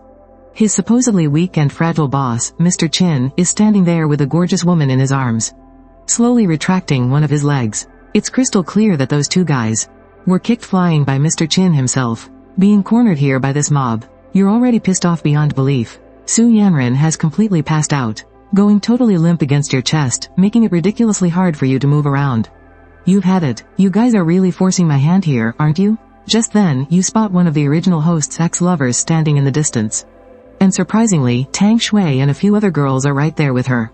Seeing this, you wave your hand and shout, Chu Xiaoman. Stop spacing out. Get over here and help me watch her. Even though Chu Xiaoman had recently been upset because you blocked her, you were still the guy who gave her a cool 1 million as a breakup fee. So, she is still more than willing to do exactly as you say. She quickly grabs Tang Shui and rushes over. Sorry about this. You're going to have to lie here for a second. Unable to wait for them to reach you, you swiftly and gently lay Su Yanran down on the floor. You roll your shoulders, crack your knuckles, and then charge straight into the mob. What follows is a chorus of agonizing screams. Chu Xiaoman and Tang Shui, who have just managed to steady Su Yanran, stare in absolute shock. He looks so freaking cool. Astonishment, admiration, racing heartbeats. Their emotions are completely tangled up in a knot. What girl wouldn't fall for a guy who can make bank, and also fight like hell to protect her? And right now, you are the total package. An arm lock, a knee strike, an elbow drop, a spinning kick. The entire combo is so flawlessly smooth, it looks like it was choreographed 100 times over. Not a single moment of hesitation. It's past 11 at night, and the bar is packed to the brim. Seeing an action blockbuster play out in real life, everyone rushes outside to watch the show, totally hooked. Only Lin Feng stands alone in the corner, his expression shifting from bad to worse. What the hell is going on? Qin Tian can actually fight like that? He's a literal billionaire. Not only does he have incredible medical skills, but he can also fight like a pro? Why does it feel like he's just another version of me? Feng, are we still making a move? Tong Hai asks, stomping his feet in anxiety. With things blowing up like this outside, if we don't show our faces now, Boss Bao is gonna blame us later. And who's gonna take the fall for that? Lin Feng lets out a long, slow breath. Fine, you guys go take care of it. I'm sitting this one out. Hearing Lin Feng finally give the green light, Tong Hai immediately rounds up a few of the boys and charges outside. Meanwhile, the chaos outside the bar is already coming to an end. Seeing his men getting beaten to the ground one by one, Wang Wu didn't say a word. He turned around and tried to make a run for it. Trying to run? Your eyes turned cold. You casually picked up a small stone from the ground and flicked it right at him. As if it had eyes of its own, the stone nailed Wang Wu right in the ankle. He lost his footing, and slammed hard into the dirt. Old Li, go drag him back here. Your voice was low, but dripping with ice. At your command, Old Li grabbed Wang Wu by the collar, dragged him roughly right in front of you, and planted a swift kick to the back of his knees. Already dizzy from the hard fall, Wang Wu's legs completely gave out from the kick, and he collapsed heavily onto his knees. Son of a bitch, you dare touch me? I work for Boss Tiger. Hearing this, you immediately kicked him square in the face. Boss Tiger? What the hell is that? You let out a cold laugh. Go back and tell your Boss Tiger to find out exactly who I am. He has 3 days to come apologize in person. Otherwise, there will be no reason for your entire gang to exist. Of course, if you can't figure out who I am, even better.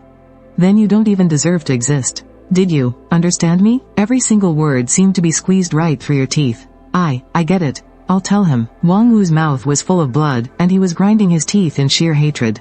Make Boss Tiger apologize? Who the hell do you think you are, some kind of god? But beggars can't be choosers. He was completely at your mercy. All he could do was play the coward for now. But there was no way you were going to let him off that easily. To deliver a message, a mouth is all you need. Old Li, break his arms and legs. What? Wang Wu jerked his head up, his eyes bulging in absolute terror. When dealing with street trash like this, Old Li didn't hesitate for a single second. With a sickening crack, Wang Wu let out a gut-wrenching scream that echoed down the entire street. Right after taking care of him, the bar's security guards finally came rushing out in a panic. You couldn't be bothered with those useless guards. You turned your attention to Li Jun and his 2 men. How are you holding up? You alright? We're okay, sir. The 2 bodyguards replied, gritting their teeth through the pain. You noticed their clothes were covered in dirt and soaked with blood. You took 2 knife wounds and you're saying you're okay? You turned your head. Old Li, give them 100,000 each. Go to the hospital and get yourselves patched up properly. If it's not enough, come find me for more. Hearing this, Li Jun was caught completely off guard. It was like the boss was a completely different person. Before, whenever something like this happened, wouldn't he immediately scream at them for being useless? Since when did he care so much about his men? But he didn't dwell on it for too long. After all, he liked this version of the boss way better. Ignoring what they were thinking, you continued speaking to Li Jun. You take them to the hospital right now. I'll take Miss Su back home. Li Jun was just about to say it was too dangerous for you to go without a bodyguard. But after seeing the thugs writhing on the ground, he swallowed his words right back down. So he just turned around, grabbed the car from the parking lot, and drove the 2 bodyguards to the hospital. Meanwhile, you hurried over to Su Yanran. Mr. Qin, her forehead is burning up. Chu Xiaoman said anxiously the moment she saw you. You frowned slightly, then reached out to feel her forehead. She really was burning up. Just then, Tang Shui said with a blushing face. I checked her pulse. I think she's been given an aphrodisiac. Clearly, that drink Wang Wu handed her earlier was spiked. You sneered to yourself. If you hadn't shown up tonight, Lin Feng would have completely hit the jackpot. Playing the hero, stumbling upon the drugged damsel in distress, the whole first-time plotline was perfectly staged for him.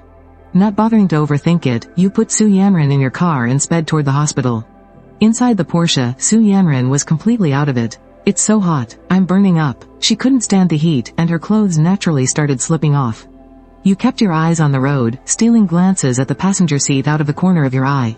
Honestly, this kind of scene would make any normal guy's brain explode. Anyone else would have lost control by now. And for you, it was practically a gift falling right into your lap. But the system had warned you. You could mess around with normal women all you wanted. But these female leads were different. Their fates were tied to the male protagonist. You couldn't just do whatever you wanted. If you wanted to touch them, 2 conditions had to be met. First, they had to be fully conscious. And second, absolutely no forcing. Otherwise, there'd be hell to pay. Right now, Su Yanran had drunk that spiked wine, and was at her absolute weakest. But what about tomorrow? You weren't the protagonist. You didn't have that magical plot armor where sleeping with a girl once made her fall madly in love with you. If Su Yanran woke up tomorrow, realized she'd been taken advantage of, and the male lead's plot armor kicked in, she'd sue you for assault in a heartbeat. Then you'd be nothing but a textbook cannon fodder villain. The kind that gets completely crushed under the protagonist's boot, with zero chance of making a comeback. Thinking of this, you let out a heavy sigh, sounding a little regretful. It's a damn shame, but I guess I'm playing the good guy tonight. With that, you slammed on the gas, heading straight for your own villa. That whole if she doesn't do it after being drugged, she'll die trope? That was pure bullshit. Reality wasn't that dramatic. Sure, this stuff makes you feel awful, but as long as you push through it, it wears off naturally after a few hours. At worst, you just suffer a bit. Soon, you arrived at the Lishan villa. When you carried the completely limp Su Yanran out of the car, she clung to you and refused to let go, her lips constantly rubbing against your face. Arms wrapped tightly around your neck as she kissed you endlessly. You couldn't even dodge her. You had no choice but to bite the bullet and carry her into the bathroom, cranking the cold water all the way up. You tossed her right into the bathtub, letting the freezing water pour directly over her head. Su Yanran violently shivered, and her mind finally cleared up a fraction. Her memories were entirely fragmented right now. She only vaguely remembered running into some thugs and almost getting assaulted. And that Uncle Chin had saved her. Suddenly, a memory flashed in her mind. Su Yanran jolted awake, frantically looking around the room. The room was massive and bright, styled with European decor. The ceiling was lined with gold and vibrant colors. It clearly wasn't cheap, but she had never seen this place in her life. She looked down at herself. She was wrapped securely in a thick bathrobe, completely covered up. Nothing was exposed. It was just, this wasn't her home. Her heart skipped a beat, and she quickly pulled open the robe to check. A second later, she froze completely. Her underwear was gone, her legs gave out, and she collapsed right onto the floor. But then she realized something wasn't right. Even though her head was spinning, her body felt completely normal. There was no pain at all. She didn't have any of those morning after feelings she had read about online. Confusion washed over her. She quickly tied her belt back up and rushed out. The whole mansion was brightly lit, but there wasn't a single soul in sight. When she finally reached the ground floor, a familiar figure appeared. You were wearing a bathrobe, sitting on the couch with your legs crossed, scrolling on your phone. Uncle Chin? Hearing her, you looked up. You're awake. Su Yanran's heart dropped. Why am I here? Do you remember what happened earlier? You put down your phone and pointed to the spot next to you on the couch. Su Yanran obediently sat down. She gave a slight nod, but then shook her head. She vaguely remembered the first half of the night, but after that, her mind was completely foggy. She couldn't think straight at all. It felt like she had been clinging tightly onto Chin Tian. The moment that thought crossed her mind, her face turned beet red. Did she actually do that with him? Su Yanran quickly stopped that train of thought, not daring to think any further. You saw right through her panic. You can't remember everything, right? Relax. I'll help you jog your memory. A guy named Wang Wu handed you a drink. Do you remember that? Su Yanran nodded, so you continued. He spiked your drink. I got you out of there, and was going to take you home. But the drugs kicked in way too fast, and you wouldn't have made it back. If your family or a doctor found out about this, it would have caused a huge scandal. So, I just brought you back to my place. Hearing you say that, Su Yanran tried her best to remember. It seemed like, yes, that was exactly what happened. Then, what about my clothes? To cool down the effects of the drug, I had to put you in a cold bath for a bit. Your clothes got soaked, you said calmly, but I was afraid you'd catch a cold. So I had the maid dry you off and put you in a bathrobe. You had the maid change my clothes? Su Yanran suddenly hyper-focused on that part. You shrugged. Did you really think I stripped you myself? Hearing that, Su Yanran felt incredibly awkward, because she vaguely remembered aggressively making out with him. Now, she couldn't even look you in the eye. Seeing her embarrassment, you casually waved your hand. It's getting a bit late now. If you don't mind, Uncle Chin, could I stay here for the night? Confirming that she was completely unharmed, Su Yanran finally breathed a sigh of relief. She spoke much more easily now. Hee, I don't really mind. It just depends on whether you're worried about people gossiping. You cast a calm glance at her and realized you could now see her status. And surprisingly, her affection level had already reached 62%. According to the system, as long as these female leads developed feelings for you, the villain, you could view their detailed profiles. When an ordinary person's trust level reached 90%, they would completely submit to you. And once a female lead's affection level broke past 90%, you could completely ignore the protagonist's plot armor. There were plenty of rooms in the Lishan villa, so you casually picked one out for her. You also added, the maid will bring your clothes over after they are washed and dried. And your incredibly thoughtful arrangements made Su Yanran's imagination run wild. She slowly walked to the edge of the bed and looked down at the mattress. She was surprised to find that the blanket and sheets were brand new, obviously just changed. He even thought of this. For the first time, she truly experienced the meticulous care of a mature man. Not only was this Uncle Chin incredibly handsome, but he was also attentive to every single detail. He was practically born to make women fall for him. Just as she was thinking this, that scene suddenly popped into her head again, your sharply defined face. Your sturdy physique, your powerful arms. And that deeply reassuring masculine scent. It all kept spinning endlessly in her mind. Could it be, is this what having a crush feels like? Su Yanran shook her head vigorously. How could I possibly like him?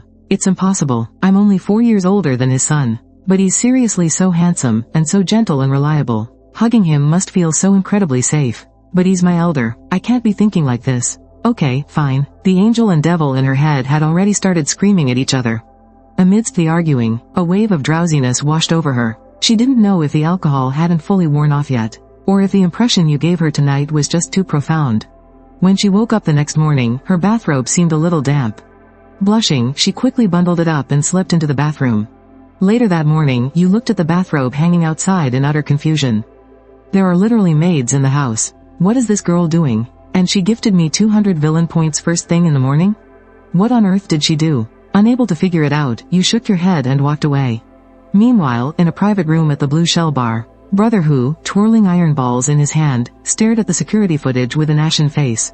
When he recognized the Su family's precious daughter on the screen, he wanted nothing more than to shove his troublemaking underling right back into the womb. Now they had offended both the Chin and Su families at the same time. The bald, burly man anxiously rubbed his gold necklace. Get the car ready. I'm going to their door to apologize in person. On the other hand, the wealthy young lady, having returned to the Su residence, was watching that heroic rescue footage over and over again. Seeing the fierce way you shielded her, her little dimples suddenly popped out in a smile. So even domineering CEOs loosen their ties when they fight. Her fingertips unconsciously traced your side profile on the screen. Suddenly realizing what she was doing, she threw the tablet onto the sofa in absolute embarrassment. Su Yanran, are you crazy? But her flushed earlobes had already betrayed her true feelings. President Chin, the police are here to see you. In the top floor office of the Chin Corporation building. Having just finished deploying the task to monitor Lin Feng, you raised a slight eyebrow. Let lawyer Deng handle it. You twirled your pen, totally unbothered. A petty scene like this didn't even need your personal touch. The power of capital was on full display here, even for the exact same brawl. The so-called protagonist gets locked up, while the villain walks away completely scot-free. That's the ironic reality we live in. After hanging up the phone, you stared at the city model, lost in thought. To crush that lucky little cockroach, you needed a multi-pronged approach. You had to steal his destined opportunities and win over the female leads. Not to mention building up your own empire. System, where exactly is the line for coercion? The pen in your hand spun so fast it became a blur. As long as there's no physical violence, any ruthless business tactic is fair game. The robotic voice gave a deliciously vague answer. Right as you were plotting your next dirty trick, your WeChat suddenly pinged. A profile picture for someone named Deng Yuqing was flashing. Mr. Chin, could I buy you a cup of coffee? This was the very same woman hanging out with Tang Shui and the others last night. Seeing her message, a scheme instantly formed in your mind. She wasn't one of the main heroines, but she'd make a perfect little pawn. 2 o'clock, Ming Shi Cafe. Your brief reply sent the girl at the sales office reception into an absolute frenzy. Deng Yuqing's fingers trembled with pure excitement as she scrambled to book the most expensive cafe in the city. But just as she was daydreaming about marrying into wealth, a harsh ringtone shattered her fantasy. Seeing Wang Hao's name on the caller ID made her face drop instantly. What the hell do you want now? She shrieked into the phone, a complete 180 from her sweet, flirtatious tone just moments ago. A weak, pleading voice came from the other end. Yuqing, my mom went into the hospital a couple of days ago. I need to pay 30,000 for her surgery. I scraped together everything I have, but it's only 10,000. Do you think you could spot me the other 20,000? Do I look like a damn bank to you? Before he could even finish, Deng Yuqing absolutely blew up. Suddenly realizing her coworkers were right next to her, she flushed red and hurried over to the end of the hallway. Wang Hao, are you out of your damn mind? In the whole year we've been together, how much money have you ever spent on me? Have you ever once paid for our meals? Have you even bought a single movie ticket? And now, you have the nerve to open your mouth and ask for 20 grand? I'm sorry, Yuqing, I'm just totally out of options, that's why I came to you. We're still together, aren't we? Can't you just help me out for our relationship, Sake? His voice grew quieter and quieter, completely drained of life. Hearing that, Deng Yuqing let out a cold, mocking laugh. Together, we held hands a few times, and you call that being together? Yuqing, what do you mean by that? Wang Hao froze. His tone completely shifted. What do you mean? Oh, you know exactly what I mean. We're done. Did you hear me? On the other end, Wang Hao was utterly stunned. Yuqing, is money really more important than me? You're dumping me, just so you don't have to lend me the cash? Damn right, money is important. I'm breaking up with you exactly because I'm terrified you'll drag me into debt. The more she spoke, the angrier she got. I ran my legs off selling houses to earn this money. I busted my ass in the wind and sun for it, and you think you can just take it? You make barely over 1,000 a month writing those trashy web novels. How the hell are you gonna pay me back? But, my mom really can't hold on much longer. No, there are no buts. Deng Yuqing took a deep breath, her voice dropping to a low whisper. Wang Hao, we're done. There's no future for us. I don't want to spend the rest of my life squeezing onto the subway, eating cheap takeout, and living in a cramped, rundown room that doesn't even have a balcony. This just isn't the life I want. The other end of the line went dead silent. After a long pause, Wang Hao finally managed to speak. Yuqing, are you absolutely set on breaking up? The truth was, Deng Yuqing had wanted out for a long time. She was just afraid of bruising his ego, figuring she'd act cold until he brought it up himself. But the guy spent every single day burying his head in his writing, living purely in his fictional worlds. He was completely oblivious to her pulling away. Deng Yuqing closed her eyes. She forced out the words, let's break up, and immediately hung up the phone. She let out a long sigh of relief, the corners of her mouth curling into an involuntary smile. Oh, right, I still have to meet Mr. Chin at the cafe this afternoon. At the mere thought of it, her mood instantly lifted. Meanwhile, at the entrance of the Central City Hospital, a young man was slumped on the steps outside the inpatient building. He was clutching his phone in a death grip, his mind completely consumed by a single thought. It's over. Mom is sick, and we need the money. He had begged every single relative, aside from his absolute best friend who had slipped him 10,000 yuan. Everyone else just played dead. Relatives were completely useless. He had already accepted that harsh reality. But he never imagined his own girlfriend could be so heartless. You clearly have the money, but you refuse to help save my mom. Why? He growled under his breath, his voice trembling with rage. Deng Yuqing, you mark my words. The day I finally make it big, you are going to regret what you did today. Just then, a sudden, heavy wave of dizziness hit him. Before he could even react, his vision went completely black. He collapsed right there on the ground. An unknown amount of time passed. Wang Hao slowly opened his eyes, finding himself lying in a hospital bed. He was a little disoriented, but when he turned his head, he felt like something extra had been shoved into his brain. It was as if a massive bookcase had materialized right inside his mind. The shelves were jam-packed with countless web novels. What the hell is going on? Utterly baffled, Wang Hao instinctively reached into the mental bookcase and pulled out the very first book. He flipped to the first page. This is a world where Do Qi reigns supreme. There is no magic here, only Do Qi cultivated to its absolute peak. That single opening line had him completely hooked. He immediately kept reading. 30 years east of the river, 30 years west of the river. Never look down on a young man just because he's poor. The world building was incredibly fresh, and the storyline was absolutely thrilling. The more he read, the more addicted he became. He was getting seriously hyped up. Now this is what a novel should look like. Plus, the main character's struggles are actually a lot like mine. Meanwhile, his best friend Chen Shikai, the guy who had scraped together those 10,000 yuan for him, was rushing toward the hospital with a basket of fruit. As he walked past the luxury Mingxi cafe, he suddenly caught a glimpse of a familiar figure from behind. Deng Yuqing? What is she doing here? Fatty Chen froze for a second. Then, alarms went off in his head. He immediately whipped out his phone and dialed Wang Hao's number. Bro, I just saw Deng Yuqing walking into the Mingxi cafe. A place like that charges several hundred yuan just for a single cup of coffee. And with Deng Yuqing's crappy salary, there's no way. Where did she get all that spare cash? Wang Hao's mind raced. He suddenly figured it out, but then remembered, they had just broken up. When Fatty Chen heard about the breakup, he was stunned for a second, then said slowly. How? A breakup is a big deal no matter how you look at it. You guys should clear things up face to face. Doing it over the phone is total bullshit. Plus, looking at this whole situation, she probably hooked up with someone else way before she even dumped you.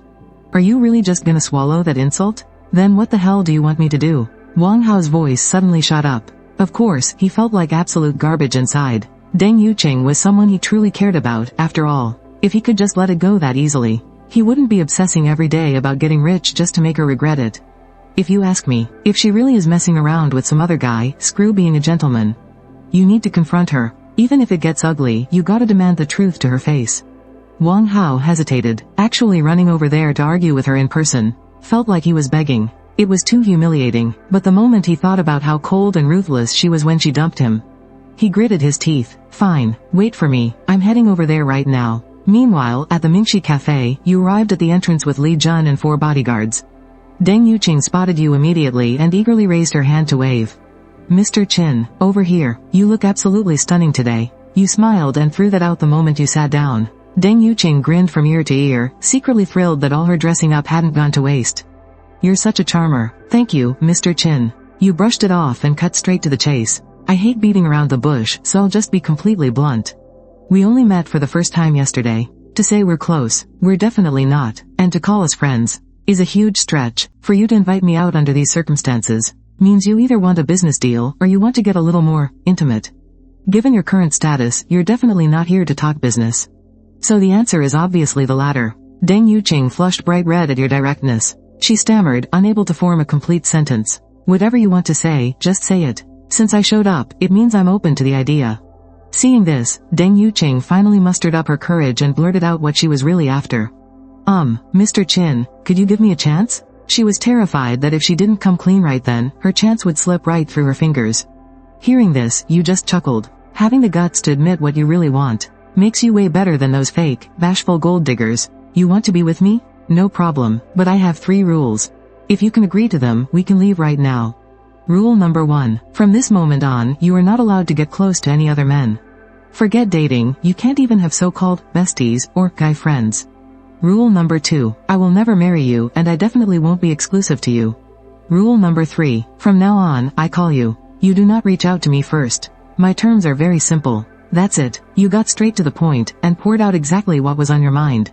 Of course, since you're gonna be by my side for a while, I won't let you do it for free. I won't be stingy when it comes to spending on you. Food, clothes, whatever you need, take your pick. Even if we end up going our separate ways someday, I'll leave you with a lump sum, more than enough for you to live comfortably for a good long while.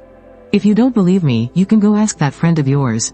Xiaoman, just ask her. Xiaoman has talked to you too, hasn't she? Deng Yuqing froze for a second, but then figured it made perfect sense. After all, who would willingly go around bragging about something like this?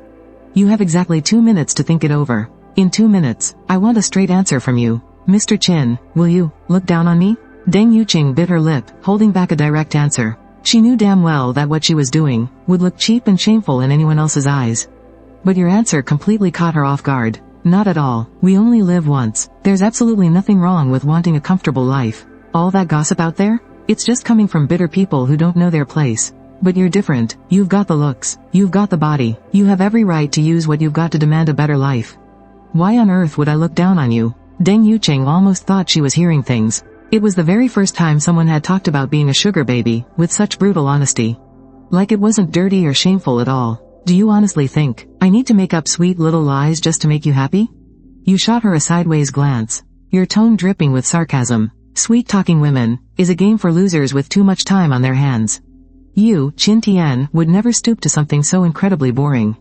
About 20 minutes later, you stood up, settled the bill, and got ready to leave. The moment you stepped out the door, Deng Yuqing quietly slipped her arm around yours. Because she honestly couldn't think of a single reason to say no. Mr. Chin, where are we heading next? Hearing this, a smirk crept onto your face. First, we're going shopping for clothes. What you're wearing right now is cute, sure. But since you're gonna be standing next to me, cute just isn't gonna cut it.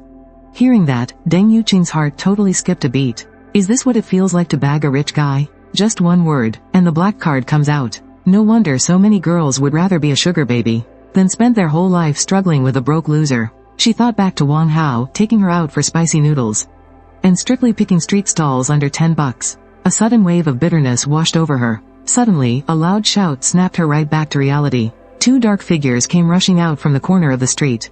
But before they could even get close to you, your 2 bodyguards in black immediately blocked their path.